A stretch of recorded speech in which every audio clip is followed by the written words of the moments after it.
Afternoon, guys. Themba Mbalati, currently studying ecotourism management at Valley University of Technology.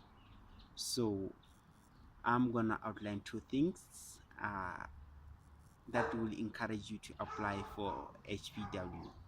First of all, uh, you get to learn, you get to teach, you get to develop your confidence in presentations and in standing in front of people. Some of us, when we first attended HPW, we couldn't stand in front of people.